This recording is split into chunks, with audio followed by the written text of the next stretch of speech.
하나님의 말씀 사도행전 4장 32절부터 보시겠습니다. 믿는 무리가 한 마음과 한 뜻이 되어 모든 물건을 서로 통용하고 자기 재물을 조금이라도 자기 것이라 하는 이가 하나도 없더라. 사도들이 큰 권능으로 주 예수의 부활을 증언하니 무리가 큰 은혜를 받아 그 중에 가난한 사람이 없으니 이는 밭과 집 있는 자는 팔아 그 판 것의 값을 가져다가 사도들의 발 앞에 두매 그들이 각 사람의 필요를 따라 나누어 줌이라. 그브로에서 난 레위족 사람이 있으니 이는 이름은 요셉이라. 사도들이 일컬어 바나바라 하니 그가 밭이 있음에 팔아 그 값을 가지고 사도들의 발 앞에 두니라. 우리 사도행전에서 가장 오해가 많은 부분이 지금 본문 읽었던 그 부분이기도 합니다. 왜냐하면 우리 모든 인생들은 이 땅에서 행복한 그 세상을 살고가 싶어가지고 이제 예수님이 오시고 우리 1647년쯤 해가지고 웨스트민스터 신앙 고백이 완성이 됐다고 그랬잖아요. 이거 그래가지고 한 200년 흘러갔어요. 200년 흘러가지고 1847년. 그래서 막스, 엥겔스, 레닌에 이어가지고 드디어 공산당이 선언이 됩니다. 인간의 힘으로 땀을 흘리고 먹고 살 수 있도록 이제 하나님께서 자손 언약을 갖다 했음에도 불구하고 저주를 내렸음에도 불구하고 인간들은 스스로 뭔가 이 땅에서 파라다이스를 만들고 싶은 거예요. 이상향의 그런 그 그림을 그려가지고 그런 곳이 있었으면 참 좋겠다. 빈부의 격차가 없고 이거 얼마나 좋은 사상이에요. 공산주의가 공산당을 선언하기까지 이르기까지는 수많은 이론적 그런 경험을 통해 가지고 확인에 거쳐 가지고 이제 공산당이 선언이 되는데 유감스럽게도 70년 만에 공산주의는 멸망하고 말아요. 여기서 뭐 한 몇십 년 지나가게 돼요. 1860년서부터 1905년 정도로 봤을 때 대한민국의 동학 사상이 등장을 합니다. 이 동학 사상은 물론 그 동학 사상은 천지인이라고 하는 그런 사상을 가지고 있지만은 한마디로 빈부의 격차가 없는 우리는 다 같은 형제다. 그런데 어떻게 가난한 자가 있는데 부한 자가 돕지 않고 살 수 있단 말이냐? 뭐 이렇게 해가지고 내세우는 동학 사상이 발달을 하게 됩니다. 그러나 이것도 결국은 이제 지구 역사상에서 없어져 버리고 말죠. 왜냐하면 인간은 누구나 가지고 있는 꿈이 하나님께서 내려줬던 저주를 스스로 극복하고자 하는 그런 그 생각들을 가지고 있어요. 그런데 놀라운 일은 예수님이 부활 승천하시고 그리고 성령을 보내주셨는데 이 성령에 이제 우리 예수님이 약속하신 대로 성령이 오시게 되면 너희들이 권능을 얻고 성령이 오시게 되면 이 권능을 얻고 성령께서 주시는 권능이죠. 땅끝까지 증인이 될 것이다. 이렇게 땅끝까지 증인이 될 것이다. 그리고 내가 다시 땅끝까지 복음이 증거되어지게 되면 재림할 거야. 라고는 세 가지의 약속을 하시고는 승천하다 하셨어요. 근데 정말 예수님의 약속대로 오순절이 되어지자 성령이 강림이 되어져 가지고 첫 번째 약속이 이루어집니다. 그리고 두 번째 약속이 이 성령의 권능을 입었던 성도들이 제자들이 복음을 증거하기 시작을 하면서 이제 실로 놀라운 사건이 벌어지기 시작을 해요. 그러니까 인간들이 가지고 있는 이런 허망한 생각이 아니라 하나님의 이 뜻에 의해서 성경을 우리가 목도로 하게 되면 지금 이 유무상통이라고 하는 전무후무한 이런 놀라운 교회의 어떤 이상향 같은 이런 곳이 만들어진다고 한다면 아마 지금도 벌떼 몰리듯 몰릴 거예요. 그런데 이 여기에서 지금 우리 본문 읽었던 내용은 유무상통이라고 하는 그 상황을 먼저 볼 것이 아니라 땅끝까지 복음이 증거되어진다고 하는 그런 방향에서 지금 유무상통이라고 하는 현상을 읽어내야 되거든요. 근데 사람들은 논리적으로 어떤 성경을 이해하고 그러기가 쉽지 않습니다. 그러니까 스스로 있는 상황 자체만을 가지고 맞아, 교회는 이래야지 라는 명제를 우리가 얻게 되어져요. 정말 교회가 이러면 좋겠어요. 저도 얼마나 좋겠어요. 서로 네 거 내 거 없이 이렇게 살아간다고 하는 그것이 있는 자와 없는 자가 서로 이제 돕고 살아가는 세계가 온다고 한다면 아마 너무나 아름다운 세상이 되겠죠. 그래서 결국 사람들은 그 교회보다는 영원한 천국을 사모하기보다 그것을 누릴 수 있는 이 땅에서의 영광, 평안, 이런 그 세상을, 그런 교회를 그들은 갖고 싶은지도 몰라요. 이것이 기독교권 안에서도 인본주의라고 하는 이런 사고를 가지고 있는 사람들은 여전히 여기에서 뭔가 유무상통의 세계가 만들어져서 이제 소위 말하는 교회예요. 이 교회가 만들어져서 여기서 이걸 누리고 살면 좋겠다라고 하는 그것이 성경을 우리가 공부하고 성경 계시되어진 하나님을 배운다고 하면서도 여전히 인간적인 생각을 가지고 있는 사람들의 이야기예요. 그러나 우리 하나님 관점에서 보게 되면 이것을 우리가 구약 성경까지 그걸 끌고 올라가야 돼. 이 지금 하나님께서 이 성령 강림이 된 이후에 성령 충만함을 입고 이 너무나 아름다운 교회 문화가 만들어졌는데 이것이 왜 그 이후에는 이런 교회가 없을까? 그것이 안타까운 거예요. 그래서 그 원인을 우리가 찾아보지 않으면 우리는 성령 충만으로 해가지고 만들어지는 교회도 여전히 헛고구나. 그냥 일장충몽, 잠시 잠깐 있다가 없어질 신기루와 같은 그런 것, 이런 걸로 생각이 들어가지고 우리는 교회 생활을 하면서 힘을 잃을지도 몰라요. 에이구, 그러면 그렇지. 이래가지고 생각할지도 모릅니다. 그런데 우리 하나님께서 우리 아담에게 복을 주시며 생육하고 번성하라, 땅에 충만하라, 그리고 땅을 정복하라, 그리고 다스리라 라고 하는 약속을 하셨다고 그랬죠. 이걸 우리가 명령을 하기를 양더냐기로 이름을 지은 거예요. 성경에는 양더냐기라는 이야기가 없습니다. 복을 주시고 나라를 언약하셨다고 해가지고 이 두 가지가 하나님께 주신 복이라고 우리가 이제 이 성격, 이 성경 전체를 바라봤을 때 큰 어떤 줄거리가 있는데 그 줄거리가 언약자 손으로 이루어지는 이 복이라고 하는 이 개념과 그 다음에 이 하나님 나라라고 하는 이 개념을 두 개로 이제 보는 거예요. 그러니까는 우리 하나님께서 이렇게 약속을 했다 하고는 지금 이들을 에덴 동산으로 이끌어 들이셨잖아요. 그러면 에덴 동산에 이끌어져 있던 사람들이 여기서 충분히 이걸 누리고 살 수가 있겠죠. 복된 생활로 해가지고 서로 이렇게 유무상통하면서 저주가 없는 세상 속에서 행복한 세상을 살면 얼마나 좋겠어요.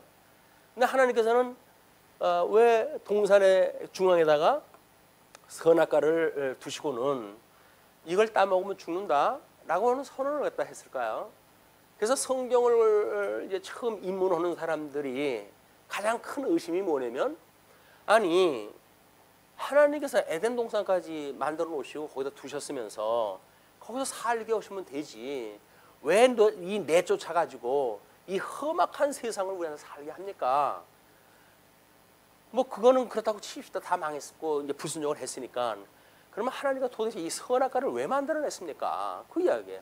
왜 그것도 또 중앙 동산에 두어가지고 그냥 첫눈에 딱 띄게끔 그걸 만들어 놓고 보암직스럽고 먹음직스럽고 또 지혜롭게 할 수 있을 만큼 탐스러운 그런 과일나무를 왜 만들어 둬가지고 우리들로 하여금 이 시련의 역사를 살아가게 하십니까? 이것이 인간들이 가지고 있는 의문이에요. 하나님은 사랑이라면요, 왜 사랑의 하나님이 이 땅에 전쟁이 끝나질 않냐고, 극한 가뭄 속에 가난한 자들이 그 기근 속에서 허덕이는 하나님은 그런 걸 보시기에 좋으십니까? 뭐 이래가지고 가장 인간을 사랑하는 마음으로 해가지고 하나님에게 공격을 갖다 해야 됩니다. 그게 소위 말하는 인본주의예요. 성경은 하나님의 영광을 계시하는 거라고 그렇게 이야기했어요. 하나님의 영광을 계시하는 것이 성경입니다. 이걸 기록한 것이 이제 우리 성경이에요. 성경. 그럼 이 영광의 본체이신 하나님이 이런 영광의 계획을 가지시고 내가 이런 하나님이야 라고 해야 그걸 보이시기 위해 가지고 우리 광채가 되시는 예수 그리스도, 이 광채가 되시는 예수 그리스도를 이 땅에 보내주심으로 해가지고 내가 이렇게 역사 섭리해 간다. 내가 이런 전능자야.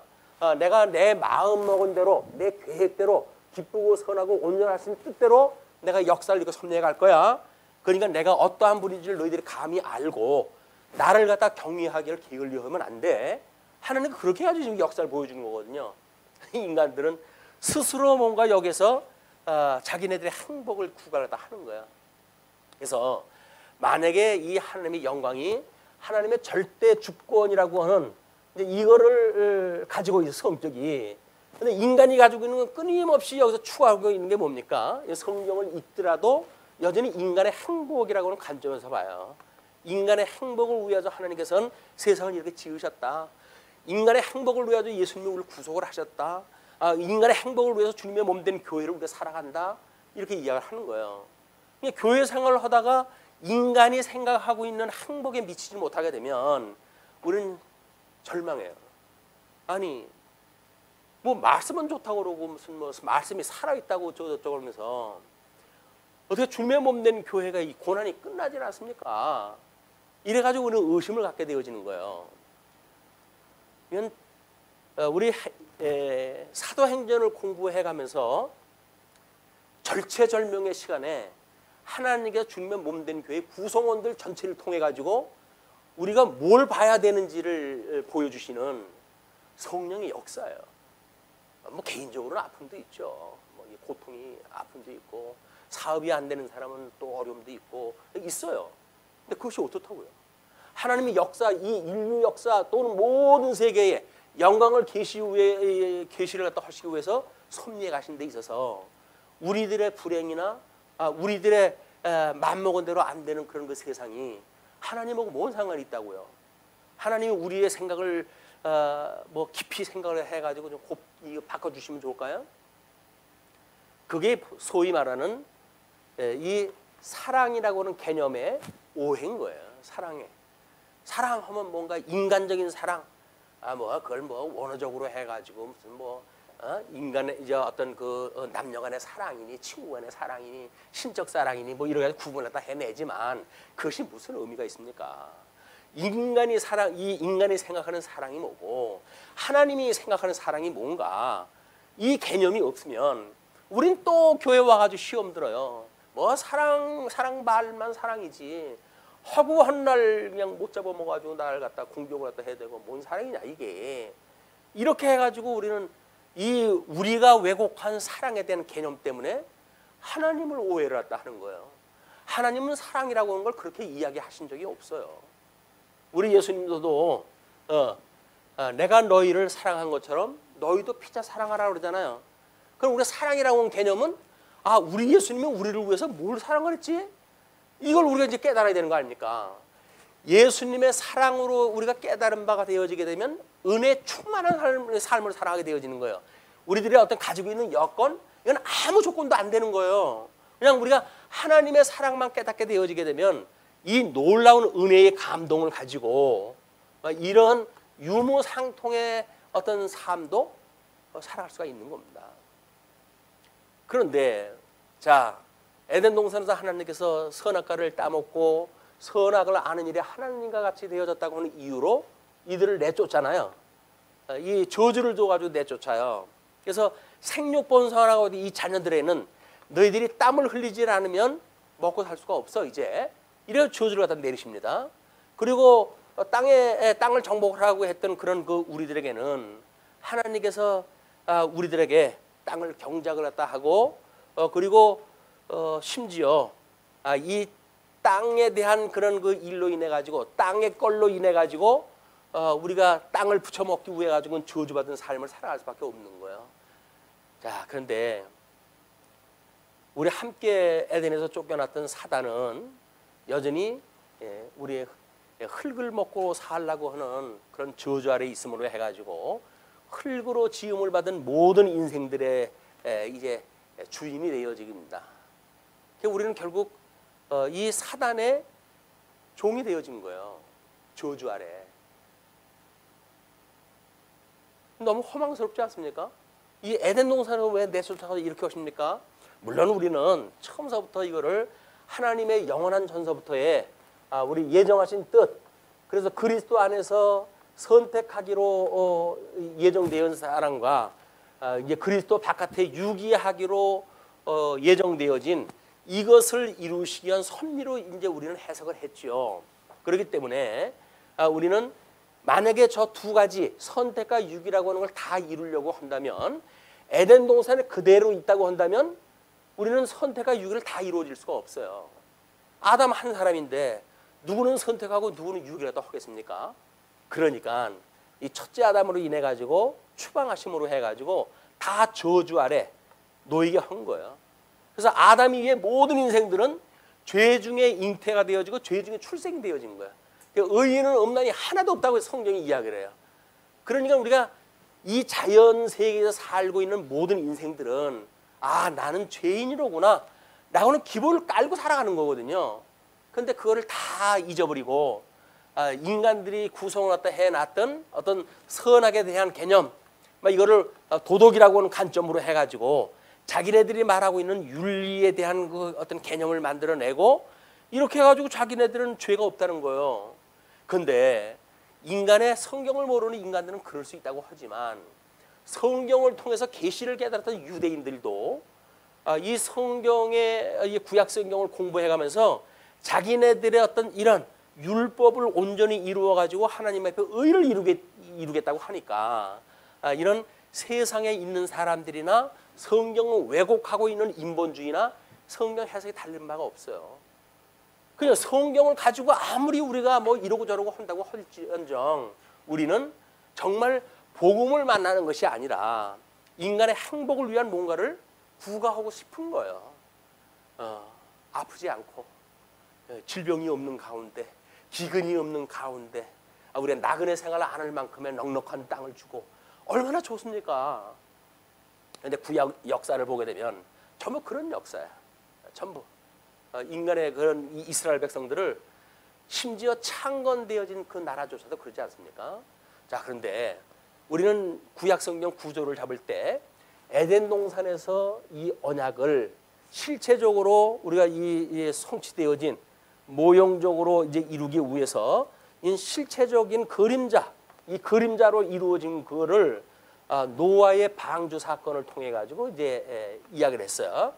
이 사람들이 저주 가운데 있기 때문에 죄가 관영해 가지고 하나님께서 이제는 더 이상 인간 지은 인간들을 다 멸절하리라 내놓고 노아에게만 이제 너는 방주를 만들어라 이야기를 한 거예요.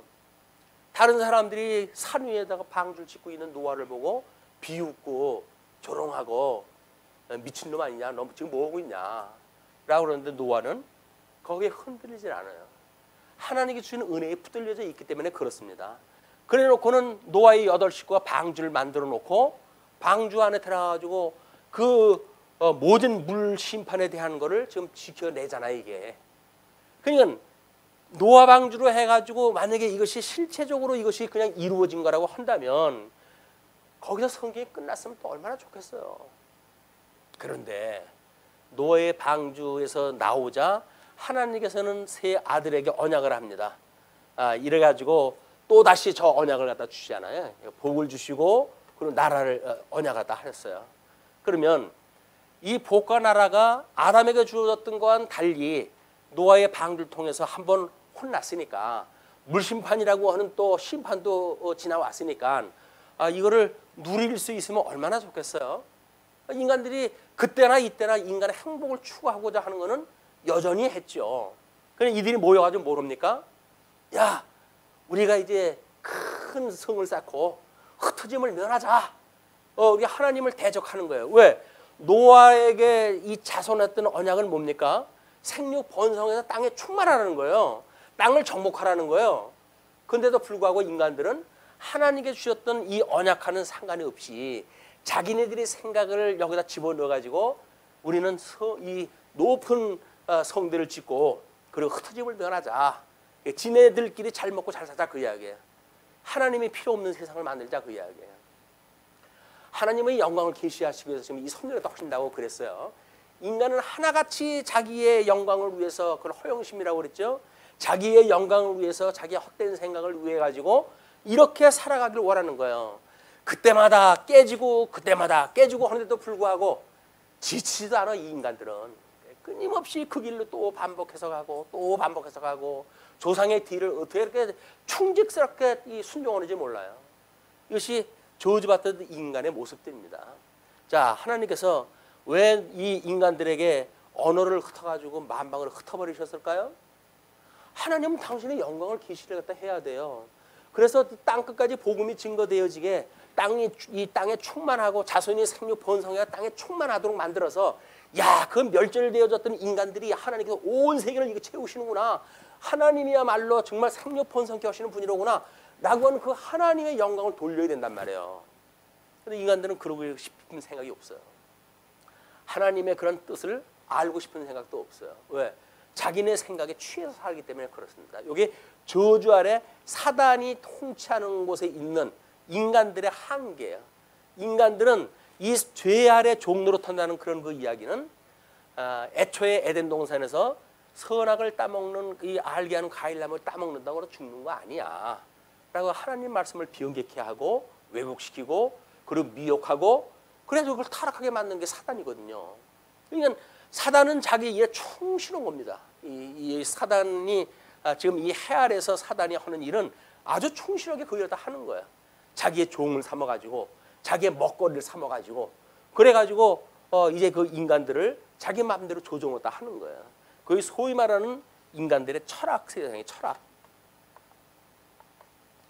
이 철학이 밝은 철자를 써가지고 대단히 밝은 세상을 보는 것 같지만 사실은 우둔하게 되어져 있는 인간들이 가지고 있는 타락되어진 본성에서 나온 것들이에요. 이거를 공부 안 한다고 해가지고 또 얼마나 타박하는지 몰라요. 네, 철학을 공부로 모릅니까? 하나님을 모르면서 하나님이 어떤 분인가 알고 공부를 해야 그것이 이런 쓰레기 이렇게 볼 거 아니겠어요? 근데 하나님도 모르고 이걸 보니까 쓰레기가 아니라 이렇게 좋은 글이라고 빠지는 거예요.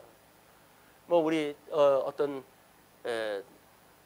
기독교 그 신문에 어떤 분이 글을 썼는데 연세가 높으신 분이에요. 외정시대 때로부터 우리 근대사를 살아가면서 수없는 고난을 지나온 분이에요. 그분의 제목이 뭔지를 아십니까? 고난을 모른다고? 고난을 모른다고? 그 얘기예요. 모른다고? 너희들한테는 구원을 받기 힘들겠다. 고난을 우리가 모르고 구원받는다는 게 그냥 거짓말이에요. 죄 중에 사는 것이 처절하게 느껴져가지고 여기서 사는 것 정말 나는 싫어요 주님. 나를 제발 이곳에서 놓아주세요. 이 세상에서 난 이런 모습으로 살아가기 싫습니다. 라고 하는 어떤 안타까움이 있어야 되는데 잘 먹고 잘 사니까 이렇게 좋은 세상이 있어? 이런 세상 사는 것이 이게 지금 현대 우리 인간들이 지금 성공시켜놓은 세상이지 과학의 세계지? 라고 하는 그 인간들이 무슨 그리스도가 필요합니까? 여기서 그냥 살면 되지. 천년 만년 살면 되지. 무슨 예수님이 필요해요? 이 땅으로부터 진정한 자유를 갖다 생각하고 있는 사람이 뭐가 필요입니까? 필요 없어요. 이 사람들은 자유가. 이 세상에서 사는 것이 이게 자유지. 뭔 또 자유를 갖다 구해? 그래가지고 이 영적 자유를 이 사람들은 꿈에도 못 꿔요. 왜?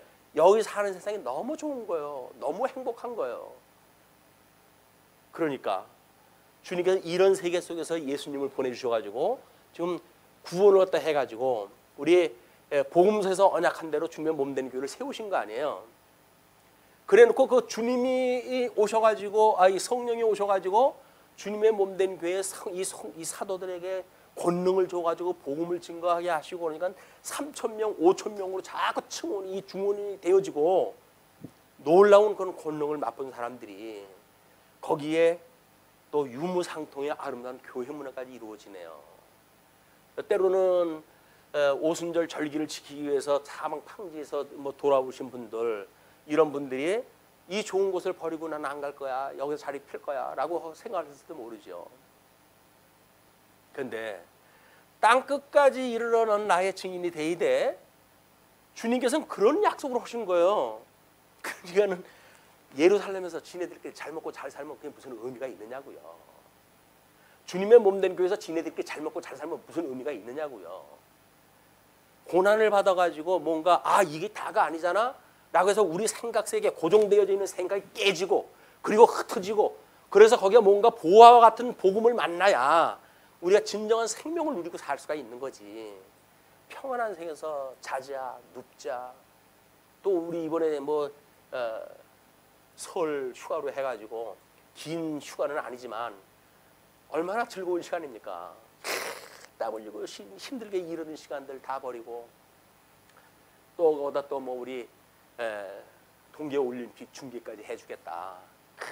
아침 먹고 중계 보고 점심 먹고 중계 보고 이래가지고 너무나 좋잖아 이런 게. 이게 계속됐으면 좋겠다. 근데 벌써 사흘은 다 지나가고 주일이네요. 우리 휴일 마지막이에요. 내일 같은 또 고생 시작이었구나. 이렇게 생각을 한다고 하면 도대체 우리가 삶의 의미가 이 증인의 삶입니까? 아니면 이 주어진 속에서 우리가 평안을 누리는 것이 우리의 삶입니까? 우리 본질을 놓치는 거예요. 또 본질을 놓치는 거예요. 왜? 아픈 건 싫으니까, 고통은 싫으니까. 근데 배고픈 것이 말씀이 없어가지고 지금 기가를 느낀데도 불구하고 아무리 먹어도 이게 헛헛한 거예요. 그 기름진 음식을 먹는데도 왜 속이 그렇게 헛헛할까요? 우리들의 기근은 먹을 것이 없어서 느껴지는 기근이 아니라 하나님의 말씀이 없어가지고 기근을 느끼는 건데, 그걸 영적으로 그 승화가 안 되어지니까 자꾸 먹는 거예요. 그냥 다고 먹고 집어먹고 기름진 음식 먹고 토하고 먹고 또 싸고 이래가지고 계속 먹는 거예요. 그런데도 불구하고 만족이 안 와요. 왜 그럴까요? 이 생명의 말씀이 아니거든요. 그거는 육신을 채우는 거기 때문에 인간 세계가 가지고 있는 것이 이런 교회의 2000년의 역사를 통해 가지고 너무나 잘 드러난 것들은 아닙니까? 그런데도 이런 우리들은 여기서 뭔가 교훈을 얻을 생각은 안 하고 여전히 또 내 생각대에 와가지고 나는 이제 온전히 섰고 나는 복음을 깨달았고 그냥 내 세계를 갖다 내가 만들어 가야지 라가지고 똑같이 전철을 밟는 거예요. 성경 공부해가지고 어느 정도 하게 되면 왜 그렇게 고정이 되어지고 교회가 무너지고 그렇습니까? 그것이 바로 교조주의라고 하는 걸로 어떤 틀이 만들어지게 되면, 형성화가 되어지게 되면 그걸 누리는 것 자체를 목적으로 삼기 때문에 그렇습니다. 우리는 여기서 뭘 누리는 게 목적이 아니에요. 우리는 끊임없이 고난의 삶을 통해 가지고 예수 그리스도에 대한 이 말씀에 대한 거를 우리가 얼마나 배우고 익히느냐에 대한 이 학습의 도장이지. 여기가 이 배우고 익힌 공부가 없는 그냥 성경 공부를 갖다 하게 되면 뭔가 그냥 우리가 이렇게 그냥 얻어지는 이런 세계에 사는 게 아니라니까요. 이 배운 공부를 갖다 하려면 말씀을 공부했다 해야 되고, 익힌 공부를 갖다 하려면 끊임없이 여기서 날개짓을 갖다 해야 되는데, 가끔 그 잔인한 영상을 보게 되면 뱀이 새를 감싸고 있는 그런 그 모습이 나와요. 처음서부터 그 올무에서 벗어나려고 해서 얼마나 퍼덕이는지 몰라요. 그런데 끝내는 잡혀가지고 먹는 그런 그 모습을 보게 되어집니다. 우리가 이런 익힌 공부라고 하는 그런 그 이야기는 우는 사자와 같이 우리를 두루 삼킬 자를 삼키는 이런 사단이 지금 우리를 에워싸고 있어요. 이 흑암의 권세가 우리를 에워싸고 있는 거예요. 그런데도 불구하고 그 흑암의 세계로 보이지는 않고 여전히 우리가 뭔가 안녕의 세대를 살아야 될, 믿지 않는 사람들이 추구하고 있는 그것의 행복에 우리의 목표가 주어지니까 우리는 그런 그 관점이 불편한 거예요. 왠지 불편해요. 예수를 믿고 고통받는 것도 불편하고, 예수 믿는데 내가 병이 아픈 것도 불편하고, 예수 믿는데 사업이 안 되는 것도 불편하고, 아니 예수 믿으면 만사 형통할 망정, 만사 형통하지는 못할 망정, 이게 웬 족쇄냐 이게. 진짜 안 믿는 게 낫잖아. 물론이죠. 망하려면 진짜 안 믿고 망하는 게 낫죠. 구원을 받으려니까 우리가 그런 고난 속에서 또 우리 구주를 갖다 찬송을 하고 그분을 바라보고 온전케 하시는 예수를 바라보고 살아가는 것이 기독교인데, 그분을 바라볼 생각은 안 하고 이 땅에서 뭔가를 잘 먹고 잘 사는데 우리가 포커스가 맞춰지니까 믿는 사람이나 믿지 않는 사람이나 모든 가치관이 같아요. 자, 이 아픔의 세계를 이렇게 노아 방주 때의 말씀을 흩어가지고 이 사람들을 흩어내지 않았다고 한다면 하나님의 언약이 어떻게 이루어지겠습니까? 자, 그렇듯이 우리 성령이 오셔가지고 중매의 몸된 교회 유무상통의 아름다운 교회 문화가 이루어졌는데, 여기에서 정말 하나님의 은혜로 이 사람들이 그냥 여기에서만 사는 걸로 해가지고 충만하다고 한다면, 그러면 땅 끝까지 이르러 복음이 증거되어지는 예수 그리스도의 언약은 어떻게 이루어지겠냐고요. 인간의 이런 생각을 예수님께서는 원천적으로 거부하시는 거예요.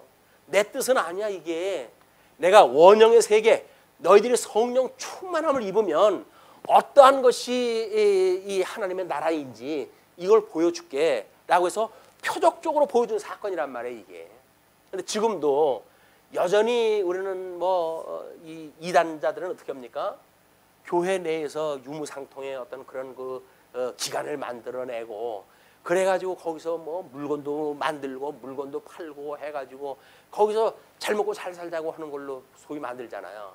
공동체를 만들고 무슨 배고픈 사람들 불러 모아가지고 하는 거나 마찬가지다. 그런 문화를 만드는 그런 일들이 이단자들의 특징이에요.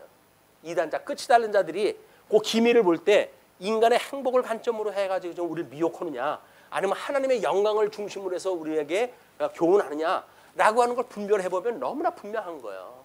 지금도 자기의 가정을 버리고 거기에 가게 되면 14만 4천의 숫자에 들어가지고 구원을 받는다고 하는 이 어리숙한 생각을 가지고 있는 모든 사람들은 이 원리를 모르기 때문에 그러는 거예요. 아무리 그 교회가 좋아도 가정을 버리고 가가지고 거기서 교회를 이룬다고요? 그래서 14만 4천이 유무상통의 그런 그 교회를 누린다고요? 그걸 하나님가 원하지도 않아요. 또 언약도 안 되어져 있는 거예요. 언약이 안 돼 있는 건 어떻게 해요? 70년 만에 공산당이 무너진 것처럼, 동학사상이 무너진 것처럼 이것들도 무너질 수밖에 없는 상황이 이단들의 그 사상들은. 근데 참 이상하지요. 때를 바꿔가지고 또 다른 이단이 등장하고 또 때를 바꿔서 또 다른 이단이 등장을 했다 하고, 그런데도 연히 우리는 교훈을 받아가지고 속지 말아야지 이런 사람들이 없어요. 걔네들은 잘못됐어도 우리는 안 잘못된 거 아니야 라고 해서 또 똑같은 전철을 밟아요. 일반 역사에서 전철을 밟는 거나 교회사 이단사에서 만들어지는 전철을 밟는 거나 똑같습니다. 인간 70, 80 사는 인생들이 자기네들의 목적을 가지고 만들어내는 세계는 긴 역사가 없어요. 다 끝나는 세계예요. 그러나 이제 전에도 계셨고 지금도 계시고 장차 오실 이 대주제 되시는 예수 그리스도가 통치하시는 그 세계는 영원한 세계이기 때문에 과정적으로 시간 세계 속에서 유무상통하던 그런 문화를 하나님께 통해서 뭘 보여주시는가, 그걸 보여주시는 것이 지금 성령의 권능을 받고 유무상통의 이런 문화를 누리는 거 아닙니까? 그런데 이제 그 본문을 보시면 이렇게 되어져 있어요. 우리 믿는 무리가 한 마음과 한 뜻이 되어 모든 물건을 서로 통용하고 자기 재물을 조금이라도 자기 것이라고 하는 이가 하나도 없더라. 사도들이 이제 그 이유에 대한 설명입니다. 사도들이 큰 권능으로 주 예수의 부활을 증언하니, 부활을 증언한다는 이야기는 뭐예요? 이 땅에 소망을 두고 살지 마라. 하나님께서 이미 우리 첫 번째 되시는 첫째 부활로 이루신 예수 그리스도, 이분이 천열매가 돼가지고 하나님 나라를 우리한테 보여주셨다. 우리가 이 살 것은 영원한 하나님 나라다. 이걸 보여준다는 거 아닙니까? 여기서 너희들 이 땅에다 처박고 살지 말고 하늘을 봐. 내가 약속했던 그 영원한 하나님 나라를 봐. 이제 그 이야기예요. 그렇게 그 부활에 대한 예수를 증언하니 무리가 큰 은혜를 받아. 은혜도 큰 은혜가 있고 작은 은혜가 있고 그래요. 큰 은혜를 갖다 입게 되어져 가지고 그 중에 가난한 사람이 없으니 이는 밭과 집 있는 자는 팔아 그 판 것의 값을 가져다가 사도들의 발 앞에 두매. 사도들의 발 앞에 둔다는 이야기는 통치권 아래 둔다는 이야기죠. 사도들의 통치하래. 발로 밟는다는 것은 정복에 대한 이야기니까 지금 땅을 정복하고 막 그런 그 의미가 바로 거기에 있는 거예요. 그들이 땅을 팔아가지고 사도 앞에 둔다는 이야기는 사도들이 그 땅값을 발로 밟아가지고 자기 통치권 아래 두는 거예요. 더 이상 그의 종이 안 되겠다 그 이야기예요. 그래가지고 그 거기에다 두니 사도들이 발 앞에 두니 그들이 각 사람의 필요를 따라 나누어 줌이라. 사도들이 그걸 나눠줘요 전부. 그래서 유무상통의 그런 그 시간이 이제 가능한 거예요. 그런데 이제 그거는 그냥 현상을 소개하고 구브로에서 난 레위족 사람이 있으니 그래서 이 누가는 여기서 지금 레위족이라고 하는 사람의 지파를 짚고 넘어갑니다. 레위족이라고 한다면 우리 예수님 오셨을 때 대제사장들 그런 사람들처럼 제사를 드리고 뭔가 사람들의 죄를 고하고 하나님 앞에 고함으로 해도 죄 용서를 빌어주는 그런 그 직무 아니겠어요. 그런데 지금 이 레위 지파 이 사람에게는 하나님의 은혜를 입게 되어지니까 그거를 바나바라고 이렇게 이야기했어요. 이제 요셉인데 사도들이 일컬어 바나바라라고 하는데 그 바나바는 번역을 했다 하니까 위로의 아들이라는 이야기예요. 위로의 아들이라는 이야기는 우리가 뭘로 위로를 받을 수가 있을까요?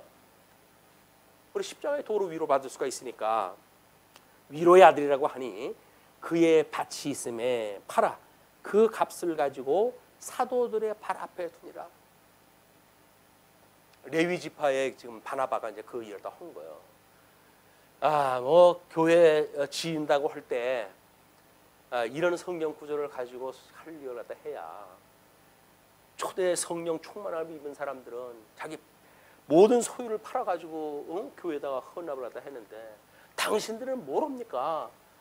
당신들이 큰 애를 받은 사람입니까? 안 받은 사람입니까? 라고 하게 되면 안 받았다고 하니 여지껏 교회 신앙생활 한 것이 쑥스럽고 또 받았다고 하니 그냥 가지고 있는 재물이 좀 눈치가 보이고 할 수 없이 내는 거예요. 교회에다가. 사기꾼들이에요. 사기꾼들. 사꾼 목자가 돼가지고 할 수만 있으면 목자들 뜯어먹으려고 하는 사꾼 목자들에 의해서 만들어지는 역사들입니다. 반복음적인 역사. 그게 유무상통하는 그런 그 교회가 될지도 모르겠죠. 근데 교회가 크다가 보게 되면 요즘 와서 이제 여기서 우리 이 인간적인 그런 모습을 봤을 때 대형 교회가 문제가 되어지는 것이 왜 이렇게 문제가 되어질까? 결국은 이 원리에 또 똑같은 원리예요. 자기네들이 교회를 크게 짓고 거기서 자기네들의 뜻을 관철시키고 뭐 아름다운 교회를 만들고 이렇게 하려고 그러는데 하나님 그냥 두시질 않아요. 그래가지고 패가 갈리게 하고 나눠지게 하고 나눠지게 하니까 결국 뭐 교사가 그 목사님 그렇게 세습하는 건 잘못된 거 아닙니까? 라고 이야기했다고 당신 교사직 그만둬 라고 해가지고 정직을 시키고 이런 그 일들이 지금 만천에 지금 그냥 드러나고 있어요. 지금 하나님이 못하게 하는 것이 아니라 인간이 못하게 하는 거예요. 왜? 자기 말을 거역을 해? 내가 누군데 네가 네 따위가 내 말을 감히 거역을 갖다 해? 라고 하는 일들이 여기서 있게 되어지는 거예요. 지금 뭐 소위 그 사람들의 표현에 의할 것 같으면 교인들의 생각이 달라지고 있다. 왜? 11조 내던 거 내니까 이 꼴 되네? 그럼 내지 말아요. 지금 교회 헌금이 줄어들기 시작을 하는 거예요. 교인 나오던 교인들이 열심히 충성하던 교인들이 이것도 아닌가 봐. 충성도 그냥 대충 주일날 그냥 나오면 말지. 내가 무슨 쇠 빠지게 할 일이 뭐가 있냐. 라고 해가지고 결국은 사람들이 생활이 바뀌어지고 있어요. 그러면 교회 살리겠다고 해서 세습을 했는데 결국은 교회는 거덜이 나게 생긴 거예요. 물론 그 교회가 하나님의 교회라고 한다면 그럴 리가 있겠습니까? 하나님의 교회도 그렇긴 그래요. 또 말씀이 충만하니까 쪼개가지고 교회를 갖다 2개, 3개 세우게 하시고 하나님의 해가시는 일이긴 하죠. 자, 그런데 지금 그 이 바나바가 그 밭이 있음에 팔아 그 값을 가지고 사도들의 발 앞에 두니라. 그냥 그때 많은 사람이 그랬듯이 바나바도 그렇게 했다는 거거든요.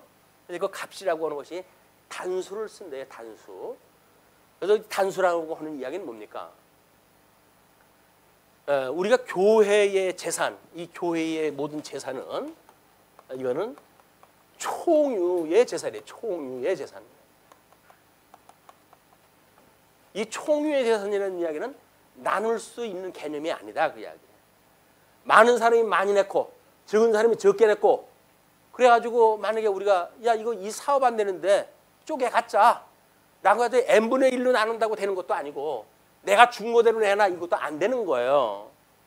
근데 뭐 한때는 연보 잘못 낸 거 있으면 달라고 그러면 달려줘야 될 걸? 라고 이야기해가지고 뭐 연보했던 사람이 돈 내놓으라고 그래가지고 망신당하신 분들도 계시고 그래요 또.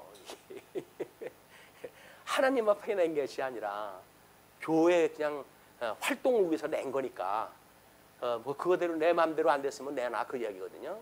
이 총유의 재산은 나눌 수 있는 게 아니에요. 자기 냈던 거 물러가고 그러는 거 아니에요. 마치 그것이 정당하라고 생각이 들어가지고 주님의 몸된 교회의 신령성을 무너뜨리는 이런 그 일들은 바로 인간들이 가지고 있는 생각, 인간이 가지고 있는 생각이다. 자, 이제 성령 충만하게 되어졌을 때 유무상통이라고 하는 아름다운 문화가 일어나는데 5장 1절서부터 이상한 일이 벌어집니다. 먼저 5장 1절로부터 6절까지 아나니아가 성령을 속여 죽게 되어져요. 아나니아라 하는 사람이 그의 아내 삽비라와 더불어 소유를 팔아 그 값에서 얼마를 감춤해 그 아내도 알더라. 얼마만 가져다가 사도들의 발 앞에 두니 베드로가 이르되 아나니아야 어찌하여 사탄이 내 마음에 가득하여 내가 성령을 속이고 땅값 얼마를 감추었느냐? 땅이 그대로 있을 때에는 내 땅이 아니며 판 후에도 내 마음대로 할 수가 없더냐? 어찌하여 이 일을 내 마음에 두었느냐? 사람에게 거짓말하는 것이 아니요 하나님께로다. 아나니아가 이 말을 듣고 엎드러져 혼이 떠나니 이 일을 듣는 사람들이 다 크게 두려워하더라. 젊은 사람들이 일어나 시신을 싸서 메고 나가 장사하니라. 지금도 이런 일이 있다고 하면 목사들 대단할 거예요. 예. 근데 성령이 와가지고 성령 충만해가지고 유무상통이라고 하는 이 사람들이 가지고 있는 어두운 마음이 없어질 때 나타나는 현상들이 일어나니까 여기서 성령 충만하다고 하는 그 이야기는 어두움이 있을 자리가 없다는 거거든요. 그런데 지금 아나니아와 삽비라의 사건은 어둠에 아직도 쌓여져 있는 그거를 가지고 이 교회 문화에 이제 발을 들여놓은 거예요. 그럴 때 그는 성령 충만함을 입어가지고 은혜를 입었던 사람들로 있어서는 세상에 밝히 드러나지 않는 것이 없는 성령의 권능을 보여주는 모습입니다. 그러니까 너무 이 밝은 세상에는 조금만 어두운 부분이 있어도 이 다 티가 드러나잖아요. 이 티가 드러나는 거예요. 그렇기 때문에 이 성령 충만했던 그런 초대교회 때에 이게 그 어두움에 쌓여가지고 재산 얼마를 숨기고 성령을 속였던 이런 때에 하나님은 그를 쳐가지고 죽여버려요. 그런데 그래도 요즘은 다행이네. 하나님께서 아무리 뭐 성령을 쏘기든 거든 죽이진 않으시잖아. 나가지고 위로가 되십니까? 영적으로 죽는 건 생각이 안 되죠. 그런 거 뭐 교회의 감각 이걸 다 잊어버리고 신앙생활인지 종교생활인지 다 잊어버리고 산다고 한다면 그게 영적으로 죽는 거예요. 그런데도 불구하고 우리는 그런 거에 별로 관심 안 돼요. 왜? 육신이 살았거든요. 영이야 이러건 저러건 뭔 상관 있습니까? 귀신이 잡아먹든 말든 뭔 상관 있습니까? 내 육신만 있으면 되지. 이것이 소위 사단의 권세를 대항하는 우리들의 자세란 말이에요. 우리들의 자세가 정말 하나님의 말씀을 따라가지고 성령의 소욕을 따라 살고자 하는가, 육체의 소욕을 따라 살아가는 것에 대해서 우리가 당연시 여기는가 라고 하는 문제가 여기서 받을 교훈이기도 합니다. 성령 충만하다고 하면 그 어두움이 드러나지 않을 수가 없어요. 이 성령을 속이는 일들이. 아나니아의 그런 성령을 속였던 사건으로 인해 가지고 결국 죽게 되어집니다. 자, 7절부터 10절까지 보시게 되면 삽비라가 성령을 속여 죽임을 당하게 돼요. 3시간쯤 지나 그의 아내가 그 일어난 일을 알지 못하고 들어오니, 이건 전부 하나님은 절대 주권 안에 일어나는 일들입니다. 시간의 조정, 하나님이 다 이걸 지금 섭리갖다 해가시는 일이에요. 아나니아를 시신을 싸서 메고 나가고 3시간 정도가 이제 소요가 되는가 봐요. 인간들은 짐작도 못했겠지만 그때 이제 그렇게 했을 때 그 아내가 일어난 일을 알지 못하고 들어오는 거예요. 예, 부부는 용감했어요. 하나님은 속이고 성령은 속여도 우리 부부는 하나다. 이런 아주 지고한 부부애를 과시를 갖다 하는 이런 모습을 보게 되어지는데 베드로가 이르되 그 땅 판 값이 이것뿐이냐? 내게 말하라 하니. 지금 팔아가지고 다 냈냐 덜 냈냐가 문제가 아니에요. 얼마를 쏘겠다고 하는데 지금 문제가 있는 거란 말이에요. 쏘겠다고 하는 일에. 그러니까 내게 말하라 하니 이르되 예 이것뿐이라 하더라. 아니잖아요. 그건 아니잖아. 근데 지금 사도한테 그 거짓말을 한 거예요. 예, 성령 감동을 받았던 사도가 그걸 알고 지금 물어보는 건데도 불구하고 그런 일이 벌어지는 겁니다. 베드로가 이르되 너희가 어찌 함께 꾀하여 주의 영을 시험하려 하느냐. 보라 내 남편을 장사하고 오는 사람들의 발이 문 앞에 이르렀으니 또 너를 메어 내 가리라 하니. 베드로는 어떻게 알았을까요? 사도들은 지금 저 장사 지내고 온 사람들이 문 앞에까지 이르는 걸 어떻게 들었을까요? 소리를 들어 알았을까요? 아니면 문을 열어놨기 때문에 알았을까요? 곧 그가 베드로의 발 앞에 엎드러져 혼이 떠난지라. 젊은 사람들이 들어와 죽은 것을 보고 메어다가 그의 남편 곁에 장사하니 온 교회와 이 일을 듣는 사람들이 다 크게 두려워하니라. 하나님, 이 절대 주권자이신 하나님을, 이분을 경외하는 것이 인생의 본분이라고 그러지 않았어요? 우리 인생이 행복을 누리는 것이 본분이 아니라 인간의 진정한 본분은 뭐예요? 이 본분은 하나님을 경외롭게 하고 경외하고 하나님의 이름으로만 즐거워하는 이것이 인생의 본분이란 말이에요. 그런데 이 원형적인 걸 놓치고는 인간 스스로의 행복, 인간 스스로의 어떤 그런 데에 관점이 미치게 되어지게 되면 근본적으로 저 하나님까지의 생각이 미치질 아니하고 결국은 타락한 인간 본성의 생각을 가지고 그걸 본분으로 삼는다.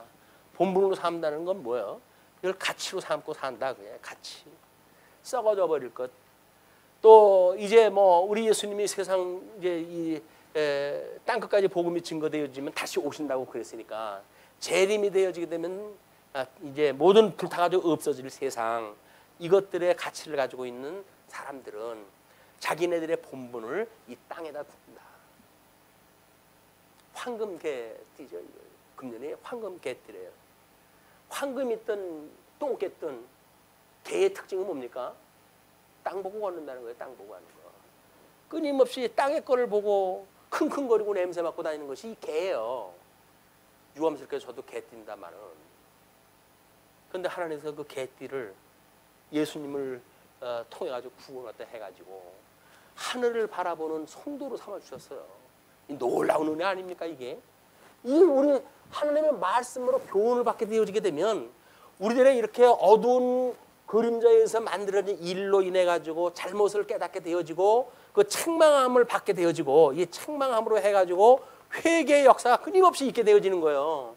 하나님의 말씀을 우리가 공부하는데도 불구하고 책망으로 오질 않으니까 하나님의 격려로 보여지는 거예요. 봐라, 성경 구절 좋은 구절 다 끌어다가 내가 잘 믿는 성도들한테 이렇게 해주신다고 하지 않았더냐 라고 이야기하다 하니까 모든 이 책망되어지는 말씀을 피해 읽어요. 성경 본문 설교에서 그건 피해야 돼.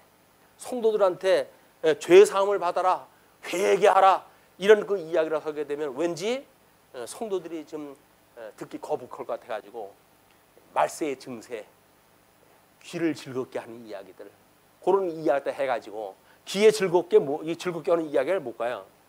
자기 좋아하는 거 긁어주는 거지요. 그걸로 해가지고 그러시면 복 받을 거예요 라고 이야기를 하면 다 좋아할 거 아닙니까? 이것이 하나님의 그런 그 생각과 인간이 가지고 있는 생각이 하늘과 땅처럼 먼 거예요. 이게 전혀 합할 수 없는 이 생각의 거리예요. 하나님의 생각은 여전히 하나님 중심으로 해가지고 역사를 섭리해가는데 인간은 인간 중심으로 해가지고 자기 행복을 추구하려고 그러니까 선악을 아는 일에 하나님과 같이 되려고 하질 않나. 하나님 대신에 모든 저주를 갖다 없애려고 하질 않나. 하나님 대신에 생명을 갖다 연장시키려고 하질 않나. 이 하나님 대신에 하나님가 흩어놓은 그런 그 말을 뭐 기계덩어리 만들어가지고 번역기를 만들어가지고 이제는 뭐 일상적으로 동시간대에 이걸 하나로 만들어내려고 그러질 않나. 이게 전부 인간들이 해가는 역사라니까요. 하나님이 저주 내려준 거 그건 하나님이지. 우리가 스스로 극복해야지. 땀을 흘리면서 우리는 그걸 극복하기에 애를 쓰는 거예요. 야, 지구 망할 시간이 얼마 남지 않았다고 그러더라. 이제 5분 전이다. 그럼 어떡하지? 뭐 지구가 넓은데, 이 우주가 넓은데 거기 지구와 같은 땅이 없겠냐? 그래가지고 지금 조사를 갖다 해내가지고 제법 된대. 이 개수가 살 수 있는지 없는지는 확인 못했지만 여건이 비슷한 그 세계가 이 우주 이 지구 덩어리가 그 별이나 이 별이나 다 별이에요. 별. 그 별이 하나님께서 우수수 떨어버리게 되면 다 떨어질 별입니다. 근데 그것이 마치 영혼 불사하고 살아갈 수 있는 곳이라고 생각이 들어가지고 평생을 공부해가지고 거기다가 전력 투구하고 평생 별자리 보면서 그 지구를 찾아가면서 이 평생을 살고 이것이 저주받은 인간들이 가지고 있는 한계다.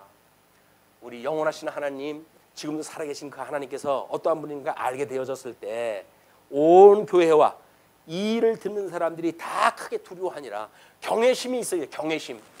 이 경외심이라고 하는 그 이야기는 그분이 우리 아버지인데 뭐 대충 그렇게 해도 되는 거 아니야?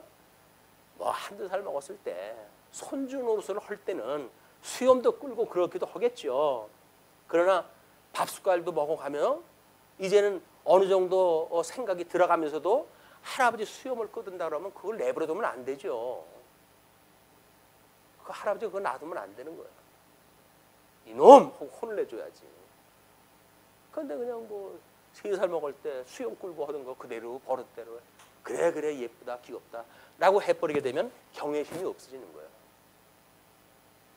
이 인간들은 이 인간 말종이 하나님을 경외하기보다는 자기네들을 자랑하기에 급급한 그런 그 세상인데 하나님 이런 역사를 통해 가지고 이런 놀라운 역사를 통해 가지고 이 일을 듣는 사람들로 하여금 크게 두려워하는 거예요. 성령이 지금 우리와 함께 계시는구나. 나는 이렇게 뭔가 속일 수 있는지 알았더니 그게 아니라 성령이 있어가지고 사도들도 알아보고 다 알아보게 되어지는구나. 뭔가 이 빛 가운데 이걸 숨길 수 있는 것이 아무것도 없구나. 하나님께서는 모든 걸 다 드러나게 하도 이걸 심판하시겠구나 라고 하는 걸 깨달아서 성도들의 삶이 경외심을 가지고 심판대까지 살아가게 하시는 거예요. 왜? 불꽃 같은 눈을 우리가 다 감찰하고 계시는 그 주님을 아시니까. 우리 전 시간 배웠던 그 내용의 기도의 첫 마디가 뭡니까? 대주제요. 지금 이 상황을 감찰하시옵고. 그러니까 저 높은 데 있는 분이 그냥 감찰하는 걸로 생각이 드니까 생각이 드는 거예요. 근데 성령 하나님이 이 땅에 지금 충만해가지고 그걸 다 알고 계시는데 그걸 모르니까 결국은 거짓말을 부리고 속이기도 하고 이래 결국 망하게 되어지는데 주님께서 온전한 교회를 끝까지 견인하시기 위해서는 그 일을 듣는 사람들로 하여금 크게 두려워하는 마음을 주어서 하나님을 경외하는 이런 성도의 삶을 살아가게 하신다. 그 다음에 그 12절로 16절 보게 되면 사도들이 행한 표적과 이제 기사가 등장이 되어집니다. 근데 뭐 한번 보죠. 사도들이 손을 통하여 민간의 표적과 기사가 많이 일어나매 믿는 사람이 다 마음을 같이하여 솔로몬 행각에 모이고 이때까지는 마음을 같이해서 행각에 모이는 일이 하나였어요. 그 나머지는 감히 그들과 상종하는 사람이 없으나 백성이 칭송하더라. 결국 하나님의 앞에 가치를 가지고 있는 사람들은 사람들의 가치관하고 다름에도 불구하고 이 놀라운 표적을 인해 가지고 이 사람들을 다 귀하게 여기는 이런 상황이 벌어지는 거예요. 우리는 다른 사람이 혹시 강론을 듣고 시험에 들면 어떨까라고 하는 걸로 염려해서 마음을 피한다고 해가지고 그 사람이 위로를 받는 게 아닙니다. 그냥 성경대로 강론을 하다 보게 되면 찔림을 받을 사람은 찔림을 받고 또 회개할 사람은 회개하고 그래서 하나님의 역사가 이루어지는 것을 우리는 믿는 것이 우리들의 성도들의 삶이지 생각들의 이런 인간의 생각을 가지고 혹시 시험에 들면 어쩔까 이런 염려하는 것은 하나님을 믿지 않는 거예요. 예, 믿고 죽게로 나오는 자가 더 많으니 남녀의 큰 무리더라. 그래서 3,000명, 5,000명까지 더 하더라라고 하는 그런 그 이야기로부터 지금도 더 많아지는 거예요. 더 많아져요. 남녀의 큰 무리더라. 심지어 병든 사람을 메고 거리에 나가 침대와 요 위에 누이고 베드로가 지날 때에 혹 그의 그림자라도 누구에게 덮일까 바라고, 뭐 직접 예수님처럼 그 흙을 개가지고 눈에 발라주고 뭐 이런 건 고사하고, 그냥 사도들이 지나갈 때 그림자만이라도 나를 지나가게 되면 낫지 않을까 하는 기대심을 가지고 이제 그런 그 이야기들이에요. 그래가지고는 베드로가 지날 때에 그렇게 거리에다가 환자를 갖다 병든 사람 메고 거리에 나간 거예요. 자, 뭐 이때는 뭐 지금이라고 그렇지는 않습니까? 이건 목사가 능력이 있어가지고 아픈 사람 손 한번 얹고 기도하게 되면 벌떡벌떡 일어나고 그러면 얼마나 좋겠어요. 우리가 끊임없이 이야기를 하는 게 뭡니까? 지금 사도행전에서 이런 표적, 사도시대의 표적은 뭐라 그랬어요? 예수가 그리스도라고 하는, 이 예수가 그리스도라고 하는 것을 땅끝까지 증거하는 증인의 표적이란 말이에요. 이 땅끝까지 증거를 갖다 한다는 이 이야기가 뭡니까? 예수가 그리스도라고 하는 걸 증거 아니겠어요? 예수님이 당신의 살아생전에 그런 표적을 보여줬던 것처럼 사도들이 모든 그 권능을 받아가지고 내가 너에게 그런 권세를 주니 너희들은 이제 제자를 삼고 세례를 주고 구원을 베풀라 라고 하는 그 약속을 다 하셨으니까 그 약속이 이루어지는 초자연적 사건이에요. 이거는 지금도 뭐 누가 기도하면 뭐 병이 낫다는데 이런 얘기 하면 안 됩니다. 뭐 얍 하면은 뭐 뒤로 벌렁벌렁 넘어지고 그러는 것이 마치 어떤 신유의 의사처럼 이야기를 하면 안 돼요. 지금의 우리가 믿는 그런 그 믿음은 그냥 믿음이 교회에 있는 그런 분을 초청을 해서 기도를 갖다 했을 때 하나님의 뜻이면 그 병이 나을 수 있다라고 하는 믿음을 가지고 하라는 기도지 표적을 너희들이 행해 주겠다는 이야기가 아니에요. 그런데 뭐 그런 그 분이 있으면 뭐 교회가 미어 터지지 않습니까? 그럼에도 불구하고 그 교회는 환자가 줄지 않는지 모르겠어요. 그만큼 표적을 보였으면 몇십 년 동안 그 병을 표적을 보여줬는데 이젠 다 날만도 한데 끊임없이 환자들이 아픈 곳에 손을 얹고 기도를 갖다가 합니다. 자, 아픈 곳에 다 손을 대세요. 두통이 있는 사람, 뭐 어떤 심장병이 있는 사람 다 손을 갖다 전부 대요. 그리고 기도를 갖다 이제 합니다. 기도를 갖다 할 때 어지럼증이 있는 그런 병을 쫓아내는 환상을 보았습니다. 뭐 이래가지고 자기 생각을 갖다 쫙 주저리 이야기 갖다 해요. 그러면 그냥 아멘 하고 난리가 났어. 누군지 특정되진 않아요. 다만 그랬다고 그러니까 그런가 보다 하고 믿을 뿐이에요. 이게 무슨 연출입니까? 이게 쇼도 아니고. 뭐 어떤 그 드라마를 보니까 아나운서 뭐 그런 사건을 놓고 그러더라고요. 아나운서가 뭐냐라고 이야기합니다. 쇼야, 쇼. 다 쇼다. 무슨 정직을 이야기를 하고 무슨 진리를 이야기를 하고 객관적인 사실을 이야기하고 다 여기서 만약에 사람들이 얼마나 보느냐라고 하는 어떤 그 돈에 직결되어지는 문제가 있다고 한다면 흔들릴 수밖에 없는 것이 조직이에요. 무슨 거기서 정의 사회를 갖다 찾아요. 돈 없이 그거 할 수가 있나요? 안 돼요. 광고가 따라붙지 않고 그 일이 되나요? 안 돼요. 광고주의 마음에 들어야죠. 그런데 아나운서들이 아무리 자기의 그런 신조를 가지고 한다고 하더라도 그 조직이 내버려두질 않는 거예요. 그 자기 말 듣는 사람 거기 아나운서 시키는 거예요. 그렇지 않은 사람 쫓아내야죠. 예루살렘 부근에 수많은 사람들도 모여 병든 사람과 더러운 귀신에게 괴로움 받는 사람을 데리고 와서 다 나음을 얻는다. 자, 지금하고 다르다고 하는 것이 뭐 어떤 구절이 다르다고요? 이때는 다 고쳐요. 다 나음을 얻는 거야. 누구는 고쳐주고 누구는 안 고쳐주고. 그 왜 여기는 안 고쳐진 사람이 있습니까? 뭐 믿음이 없어서 안 고쳐진다나 뭐 어쨌든 이 사람 믿음 가지고 한 거 아니에요. 그냥 가서 병 날까 해가지고 그냥 갔더니 그냥 고쳐준 거예요. 표적이라고 하는 것하고 지금 하는 거 현상은 다른 겁니다. 그런 걸 우리가 분별을 못하게 되면 거기에 말려들어갈 수밖에 없고 미혹당할 수밖에 없다. 왜? 인간의 행복이 뭡니까? 이런 유무상통에 재산적으로 해가지고 아무런 어려움이 없고 뭐 우리 건강에 아무런 그게 없고 뭐 만사 우리가 그래 우리들로 이래가지고 무병장수 무병장수 이야기를 했더니 이 무병장수 얼마나 좋은 겁니까? 병 없이 오래 산다 그러니까. 근데 어떤 분의 이야기하면 무병장수는 없다는 거예요. 무병장수는 없으니까 일병장수를 꿈꿔라. 일병장수를 꿈꿔라. 일병장수는 뭐야? 한 가지라도 병이 있어야 자기 건강에 조심을 한다는 거예요. 그걸 지키기 위해 아주 운동도 열심히 하고 몸관리도 하고 라고 해야지 장수가 되어지지. 병도 없이 병이 없고 건강하다고 그러면 그 사람은 다 일찌감치 뭐 심한 병으로 해 죽을 사람들. 아, 나는 건강에는 난 자신 있어. 그래가지고 뭐 이번에 저 평창에서 일본 말로 번역하고 뭐 도우미 했던 사람이 50세래요, 50대. 밤새 심장마비로 돌아가셨어요.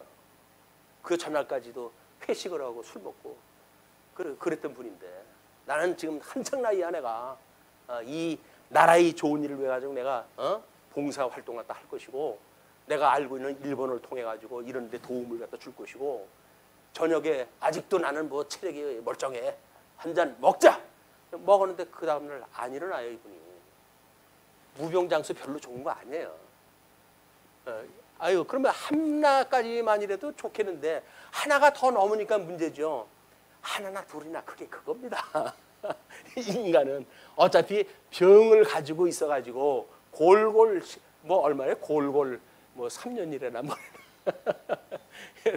병을 가지고 있는 사람은 하루 이렇게 자기 건강이 어려우니까 무리를 갖다 안 하고 그러니까는 이렇게 장수를 갖다 할 수 있는 기회가 있을지 몰라요. 근데 너무 과하게 자신을 맹신하는 일들은 별로 지혜롭지 못한 일이다.